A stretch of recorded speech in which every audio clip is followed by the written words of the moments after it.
We're going to be reviewing our web game. We're going to talk about our spelling shed games, game types, scores and leagues, avatars and honeypots, assignments, Hive games, custom leagues, challenges, custom and favorite lists, and remedial lists. Our game can be accessed via the web or on our app, and a single login can be used across our platform, such as for Phonics Shed, Literacy Shed, Math Shed. This is the student view. When a student logs in, this is the dashboard that they'll see. If you look in the top left corner where it says assignments, it will have in red the number of assignments they have to complete. They can click there to access those assignments, or they can click below on Spelling Shed Play to access those assignments. When you click on Spelling Shed Play, this is the next screen that they'll see. If there are no assignments, they'll have all available lists to look at and play. If there is an assignment, it will show up here as well. Underneath the assignments, right next to the shed, are 4 little tiles that say Buzz. This is an additional type of game that they can play where they get letter tiles and they try to build and create as many words as they can. On the left-hand side, there's a hamburger icon, which will pull up a menu where they can easily access the other features and get back to the main menu. These are our spelling games. The top row, spelling practice, are the games that count towards completing an assignment. Below, word games are games that work with definitions and help build vocabulary acquisition. And then we have a few additional bonus games as well. So when students click on a game, they will have a choice of their difficulty level that they would like to play at. There are 4 difficulty levels. Easy, the word is shown, an audio clip is played, and only the included letters for that word are shown. On medium, an audio clip is played and only the included letters are shown. On hard, an audio clip is played and the included letters plus some random letters are shown.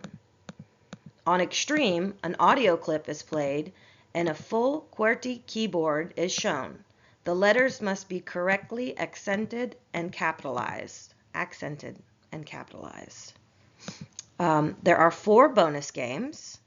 One is called Missing Word. This game type mirrors the main game, but gives a sentence with a missing word. And in easy and medium, it gives plausible, incorrect spellings. Beekeeper, you guess your words by choosing letters. It's similar to Hangman. Buzzwords makes words using random letter tiles. And Squirrel Scurry, you race to spell the word correctly before falling in the lava. They can play versus the computer or they can play solo. So this is an example of the easy version. They'll see the word, they'll hear the word, and then they have the letter tiles to spell the word. It will tell you if you get the answer correct or incorrect and how many points. This is an example of the extreme version where you have the full QWERTY keyboard to spell the word. So we have something called phonics mode. Word list marks with a phonics badge and found in our curriculum lists in the hub use grapheme tiles instead of letter tiles. The phonics tiles allow grapheme spelling, including split digraphs. In hard practice game, a random selection of plausible wrong graphemes will be shown to help the students use the correct phoneme grapheme correspondence and move towards standard spelling. So if you see here, you have the different tile options, which have the graphemes on them that spell one sound, including split digraphs. And if students hit the pause button up in the top area, they have choice to play music in the background. They have a choice to hear the sound of the letter or grapheme when they click on it, or they have a choice to hear the letter name when they click on the letter, when it's played in letter mode only. So we have leagues that are based on scores. So each play of our main game has a score for correct answers, a speed bonus, a difficulty multiplier, and streak bonuses. The shed score is the rolling total of scores for the past 7 days of gameplay. The leagues that we have are ranked by the shed score to show current performances. Group leagues use the total of the members' shed score. So the whole group's shed score is a group league score. Our World League shows the world's top 100 groups by shed score. The total score and highest score is also shown. Some students and teachers can get very competitive with the leagues, but it's also very, very important that teachers, students, parents understand that the shed score does go up and go down depending on the last 7 days of play. So we have avatars and honeypots as rewards. All users have an avatar which can be personalized. The avatars are shared between Spelling Shed and Math Shed. Additional avatar upgrades can be purchased by using honeypots. And honeypots are earned by spelling words correctly in all game types. Teachers can also award students extra honeypots as well. Assignments. So we recommend using assignments as the main way of giving students spelling practice. Assignments are shown on the main game screen, replacing the standard options. There's an option to limit lists, so only active assignments are seen until the required games are played, which means they could not go play a list on their own until they finish their assignment. Assignment sets can be used to assign multiple curriculum lists automatically for the whole school year. And students have an assignment rank which recognizes accuracy as well as game difficulty. So when you're adding assignments, you can add single assignments or assignment sets. This is an example of an assignment set. Single assignments are for when one spelling list is set for a period of time. Assignment sets are when you set a whole year's worth of spelling lists, and they will appear on certain dates.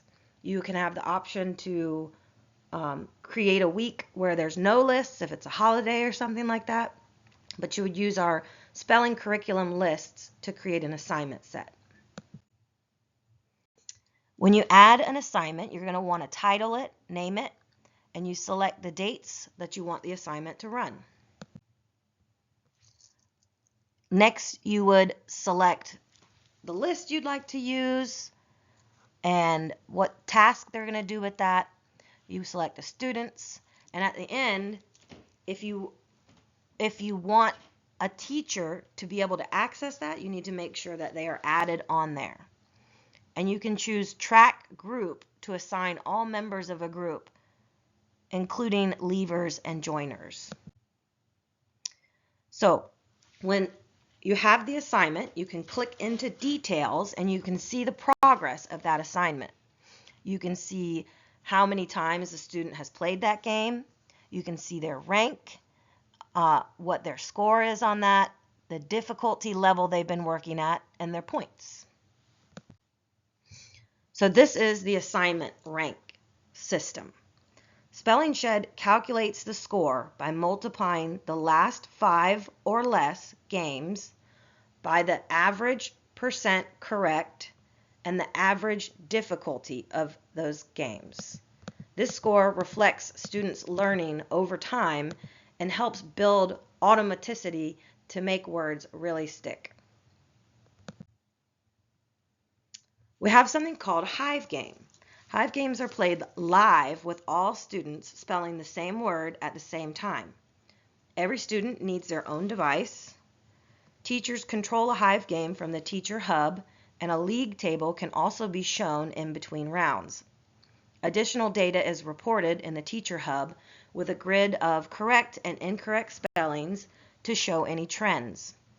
Hive games can be used as a whole class assessment, like a spelling test, but more fun.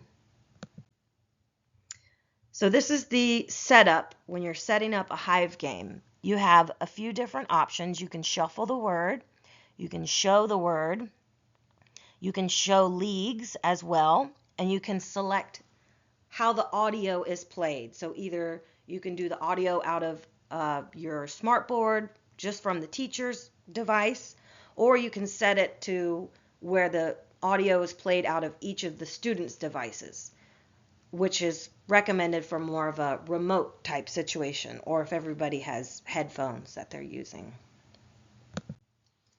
So what will happen is a code will be created, and then students will type in that code, and they will slowly start to log in. Once you see all the students you want to play that game on the screen, you can start the game. So this is the leaderboard where you can see who is leading the game. And the teacher can see here who has what answers correct or incorrect. At the end, you get a really nice report that shows how the students performed on the Hive game. And this is a printable report as well. Students can also initiate a Hive game on their own. So when they select a list and select a game that they would like to play, there is an option for them to start their own Hive game. So they could start a Hive game and share that code with their friends and just play a Hive game on their own. So they choose which level that they would like to play at, easy, medium, hard, extreme. And then they see a little screen similar as well. Once they see all their friends that are on there that are ready to play, then they can start the Hive game. We also have custom leagues. So again, leagues use the shed score, which can go up and down, as the main measure. Leagues exist within and between groups for a school. There's a world league for groups in all schools. Leagues can be disabled per group or whole school. So there's several reasons why you would want to do a custom league. You could set it up for individuals or groups to monitor their progress. You can choose shed score or correct answers given to be monitored. You can leave it open so they can choose any list, or you can limit it for a specific word list. So which group has answered the highest number of statutory words that you need covered? It's an example that you could monitor. You can also set it up retrospectively to analyze past data. So this is an example of setting up a league. You can choose it for individual students, groups, or the whole school. We also have challenges. Challenges work like a custom league, but they're framed as an ongoing competition. Students can create challenges in the game, but invitees must accept to participate. Teachers can also create challenges. So some examples are several students within a class might challenge each other on the weekly list. Or all groups in a year group might compete to be the best at spelling on a focus. So this is what a challenge would look like. You can choose whether it's monitoring the points earned, the games played, or correct answers.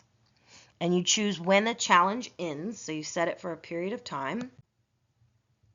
And then you can choose which spelling list you'd like to work with. And then you choose the students, so you can search by individuals or you can search by groups. And then you choose which ones you would like to participate, and you send out the invitation. So we also have custom lists that can be created, and you can also favorite lists. So teachers can create their own spelling lists for any purpose.